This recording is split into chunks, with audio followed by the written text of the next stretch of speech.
Fala pessoal, sejam todos bem-vindos novamente ao canal Saca Só a História.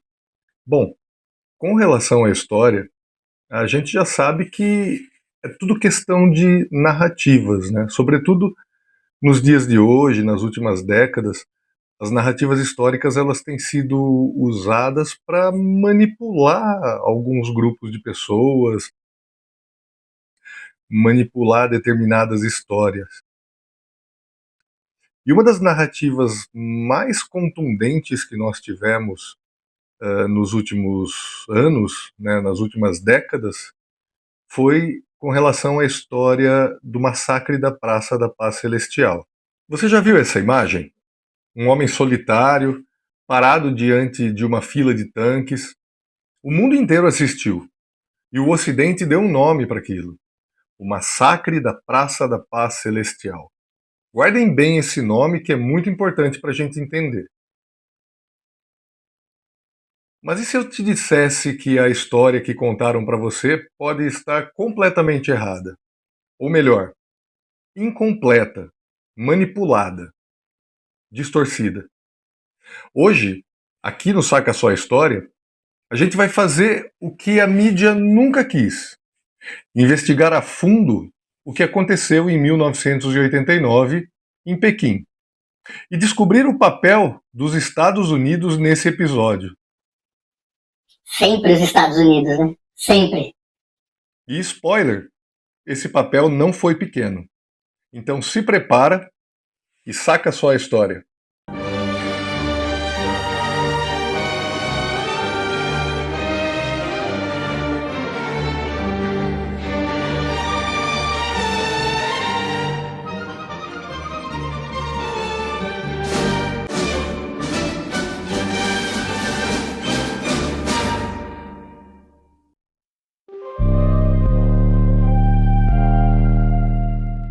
Bom, vamos lá então.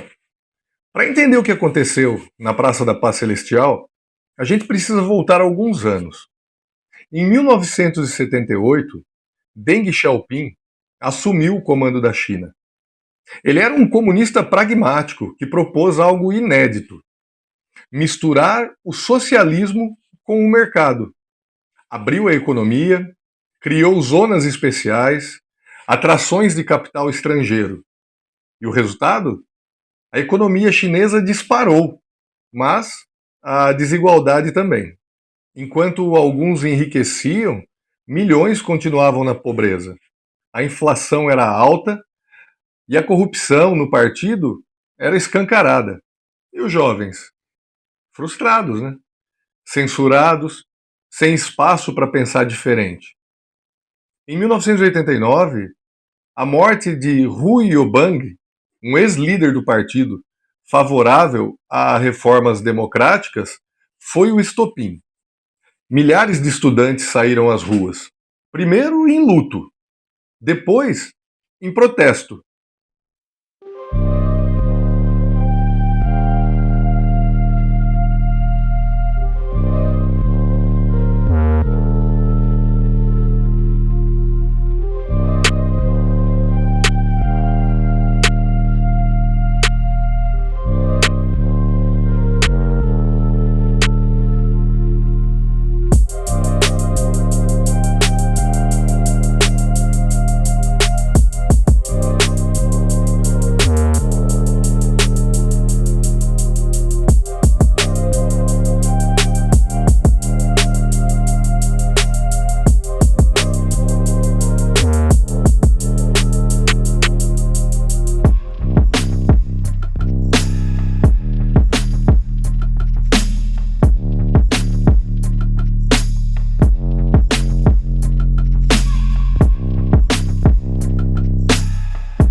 A ocupação da Praça da Paz Celestial cresceu rápido e atraiu o mundo todo.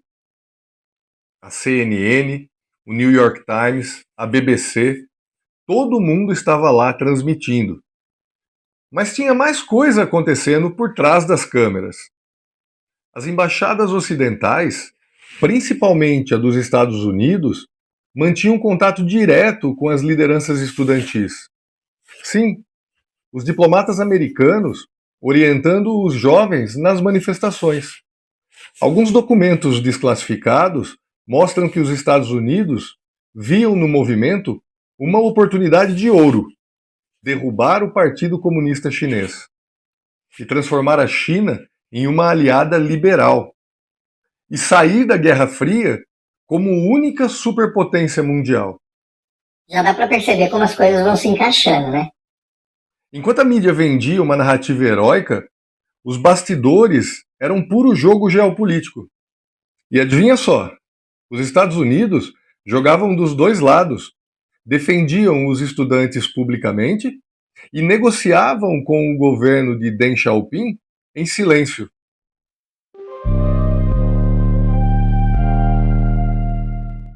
Na madrugada de 4 de junho, o governo decidiu intervir.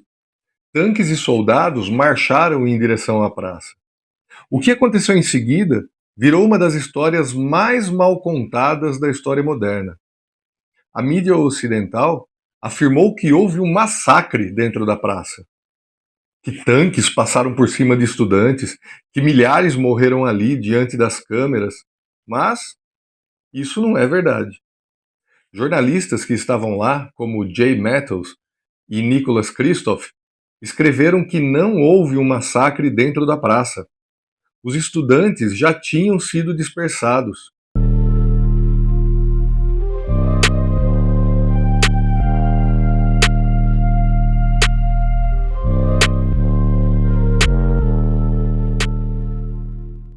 A retirada foi tensa, mas não houve fuzilamento em massa ali.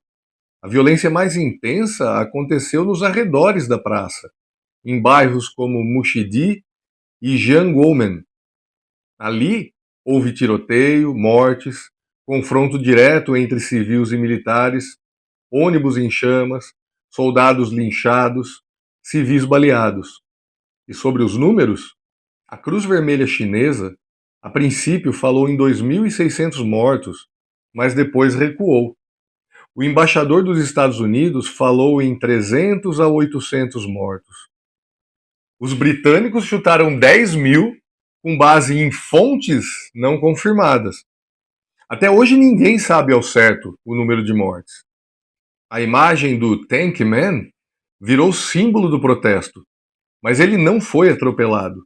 E até hoje não se sabe quem ele é, nem se está vivo.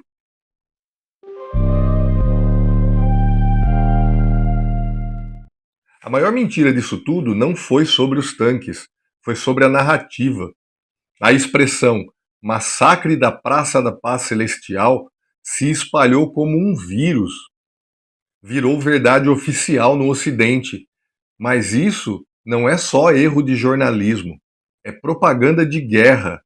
A ideia era clara: desmoralizar o regime chinês, demonizar o comunismo e ganhar capital político para os Estados Unidos. E, ironicamente, meses depois, o mesmo Estados Unidos que condenaram o massacre voltaram a fazer negócios com a China.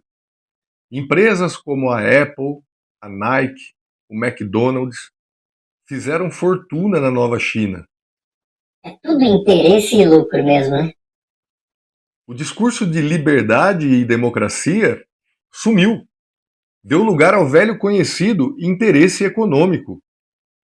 E essa história se repete no Vietnã, no Chile, na Líbia, no Iraque, no Afeganistão. Sempre o mesmo padrão. O império se aproxima, diz que quer levar a liberdade, mas o que leva mesmo são golpes, sabotagem, sanções, espionagem e destruição. Eita, olha o Brasil aí, ó. O que aconteceu em Pequim em 1989 foi uma tragédia, mas não do jeito que você ouviu por aí. Foi uma repressão brutal, sim, mas também foi um movimento desorganizado, infiltrado e, sobretudo, manipulado. E foi, antes de mais nada, um campo de batalha simbólico da Guerra Fria, um tabuleiro onde os Estados Unidos jogaram pesado, sem se importar com os estudantes. Para os Estados Unidos, os estudantes eram simplesmente massa de manobra, produto de propaganda, sem se importar com a China e sem se importar com a verdade. Eles venderam uma história e o mundo comprou. Porque quem controla a narrativa controla o passado. E quem controla o passado controla o futuro. E isso a gente já tem falado há vários vídeos aqui no canal. Então, se você gostou desse vídeo, curta, compartilhe e se inscreve aqui no canal. Dá uma força pra gente, vamos fazer esse canal crescer. Aqui a gente revela a história que muitos preferem esconder. Então, muito obrigado por assistirem o vídeo e saca só a história. Até a próxima!